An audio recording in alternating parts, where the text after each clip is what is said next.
शाम का समय था। कड़ाहों में पूड़ियाँ तली जा रही थी, चारों ओर खुशबू फैल रही थी और बूढ़ी काकी के कमरे तक वह खुशबू वहां तक जाती है, नाक तक जाती है और उसके सुगंध आने से उसकी जो इंद्रियां हैं, ज्यादातर स्वादेंद्रियों में जिह्वा यानी कि जीभ यानी कि ये जबान ही एक ऐसी चीज है जो सभी प्रकार के स्वाद को चख सकती है और परख सकती है। तो बूढ़ी काकी को ये भूख जैसे जैसे उसकी बढ़ती जाती, समय जैसे जैसे बीतता जाता, बूढ़ी काकी उतनी ही उतावली हो जाती। ढेर सारे मेहमान आए हैं आज। मुखराम का तिलक है, पंडित बुद्धिराम का बड़ा बेटा जो है मुखराम, उसका आज तिलक है, सगाई मंगनी हो रही है, ढोल नगाड़े बज रहे हैं, सब लोग झूम रहे हैं, आनंदित माहौल है और बूढ़ी काकी की ओर किसी का ध्यान नहीं जाता।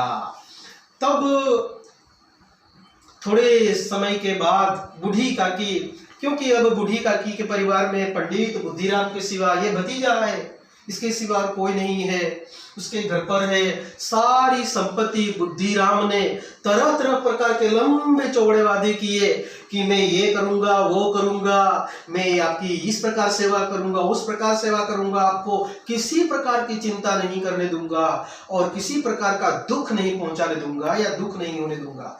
तरह तरह प्रकार की बातें बताकर पंडित बुद्धिराम ने बूढ़ी काकी की सारी संपत्ति हथिया ली। और बूढ़ी काकी करती भी क्या, उसके पास कोई चारा नहीं था, कोई उपाय नहीं था। आखिर बूढ़ी काकी ने भी अपनी पूरी जायदाद पंडित बुद्धिराम के नाम लिख दी। दिन प्रतिदिन समय बीतता जाता है, सबका व्यवहार धीरे धीरे पंडित बुद्धिराम का काम जैसे खत्म हो गया, हथियाली पूरी संपत्ति, काम खत्म हुआ और पंडित बुद्धिराम भी धीरे धीरे बूढ़ी काकी की ओर ध्यान नहीं देता। पहले तो रूपा ढेर सारी उसकी सेवा करती थी, पैर दबाती थी, तरह तरह प्रकार से उसकी सेवा करती थी, समय से पहले उसे खाना मिलता था, वो भी तरह तरह प्रकार के पकवान मिलते थे। लेकिन जैसे ही पूरी संपत्ति बूढ़ी काकी ने पंडित बुद्धिराम के नाम कर दी, वैसे ही पति पत्नी यानी कि पंडित बुद्धिराम और रूपा का भी व्यवहार बदल गया। बड़े बूढ़े जिस प्रकार व्यवहार करते हैं उसी प्रकार बच्चे भी पंडित बुद्धिराम और रूपा को देखकर उसके घर के बच्चे और इधर उधर मोहल्ले के बच्चे भी उसके साथ बुरा व्यवहार करने लगे। यहाँ तक कि कोई उसे चुटकी काट कर चला जाता है या तो कोई उस पर पानी की कुल्ली कर देता है। बेचारी असहाय है, लकड़ी के सहारे चलने वाली बूढ़ी काकी बेचारी करती क्या, रोने के सिवा और कोई उसके पास चारा नहीं है। जब बाजार से कोई नई चीजें आती, पकवान या मिठाइयां लाते, बच्चों को दिया जाता, तब या तो उसे नहीं मिलता, बच्चों को देखती वो कि बच्चे मिठाइयां खा रहे हैं, मुझे नहीं मिली, या उसे समय पर खाना न मिलता तब, या बच्चे उस पर कुल्ली कर देते पानी की, या तो चुटकी काट कर भाग जाते। उस वक्त बेचारी असहाय बनकर बूढ़ी काकी गला फाड़ फाड़ कर चिल्लाती थी, रोती थी। लेकिन पूरे मोहल्ले में यही बात प्रसारित थी कि जब उसे भूख लगती है तब वो बेचारी बूढ़ी चिल्ला चिल्ला कर रोती है। इस प्रकार की बात पंडित बुद्धिराम और रूपा ने पूरे समाज में फैला दी थी। अब असहाय बूढ़ी काकी करती भी क्या, उसके पास अब ढेर सारा दुख है, दुख को अब समझने वाला कोई नहीं है। समय बीतता जाता है, मुकराम का तिलक आया है, हमने बात की उसी प्रकार ढेर सारे पकवान बन रहे हैं और ढेर सारे मेहमान आए हैं। सोचा चलो तरह तरह प्रकार के मंसूबे बूढ़ी काकी में आ जाते, मंसूबे सोच विचार में अलग अलग प्रकार के मंसूबे मतलब विचार आने लगते हैं कि मैं ढेर सारे पकवान खाऊंगी, पूछ पूछ के, या तो मैं तो मांग मांग के खाऊंगी, कोई पूछे ना पूछे, मैं मांग मांग के खाऊंगी। तरह तरह प्रकार के मंसूबे उसके मन में।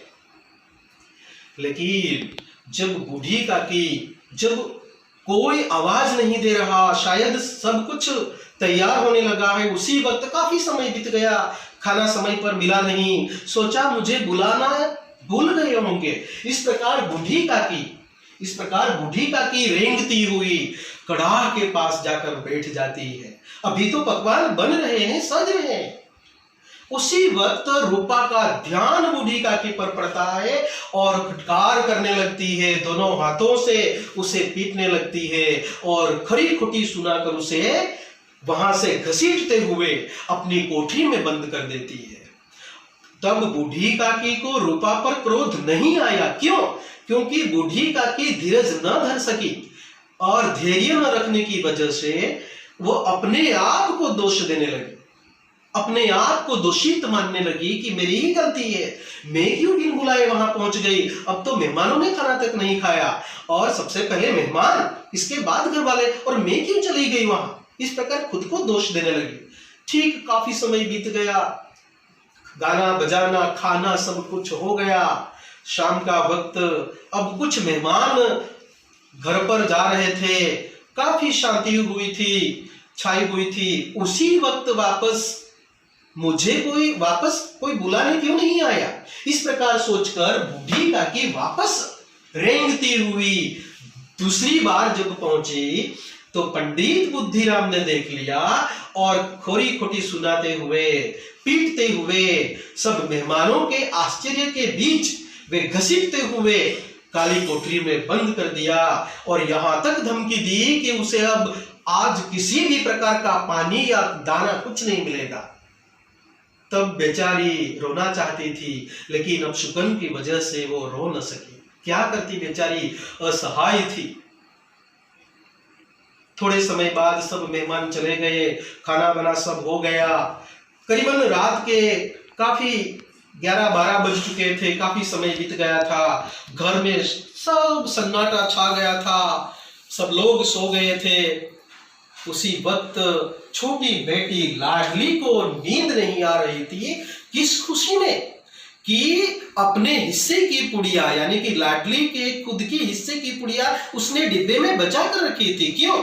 क्योंकि उसे पता था कि बेचारी बूढ़ी काकी की ओर किसी का ध्यान नहीं गया और खुद के हिस्से की बचाई हुई पुड़िया वो रात के अंधेरे में रूपा के साथ बेचारी सोती थी, बूढ़ी लाडली, और वो चोरी छुपे पुड़िया लेकर अंधेरी कोठरी की ओर चल पड़ी। और बूढ़ी काकी को आवाज देते हुए ही बूढ़ी काकी पहचान गई कि ये तो लाडली की आवाज है। बेटा क्या है, मेरे पास आओ। जैसे ही वो गई और कहा कि काकी मैं तुम्हारे लिए मेरे हिस्से की कुछ पुड़िया लाई हूं, बता बेटे। और जैसे ही उसके हाथ में आए वैसे ही वो टूट पड़ी, जैसे कि जन्मों जन्मों से भूखी हो, और मुझे चाहिए और मुझे चाहिए। जिस प्रकार थोड़े समय के लिए बादल गरज जाते हैं, बरस जाते हैं, और फिर से गर्मी ऊपर आती है, भाप ऊपर आती है और तेज गर्मी लगने लगती है, ठीक उसी प्रकार बूढ़ी काकी की भूख और बढ़ गई और लाडली को कहती है कि मुझे वहां ले चलो जहां मेहमानों ने खाना खाकर जूठी पतले फेंकी हो। आज ये बहुत बड़ी मालकिन होते हुए भी आज भिखारी की तरह उसे जीवन जीना पड़ रहा है। इतनी हद तक नीचे गिर जाती है कि अच्छा बुरा बड़ा छोटा कुछ भी ध्यान नहीं रहता, भूख क्या क्या नहीं करवाती, वो आप लोग समझ रहे हैं। और आखिर बूढ़ी काकी को लाडली वहां ले चलती है जहां मेहमानों ने खाना खाकर झूठी पतले फेंकी थी। ले जाकर छोड़ दिया, रेंगती हुई बेचारी बूढ़ी काकी उन झूठी पतलों पर टूट पड़ती है और उन झूठी पतलों को चाटते हुए, चुरमुर खाते हुए, टुकड़े पूड़ियों के या मिठाइयों के पकवान के टुकड़े खाते हुए उससे और ज्यादा भूख लग जाती है, स्वादेंद्रियां और तेज हो जाती है और इसके बाद नतीजा क्या होता है वह हम डिटेल में देखेंगे। मिलते हैं ब्रेक के बाद।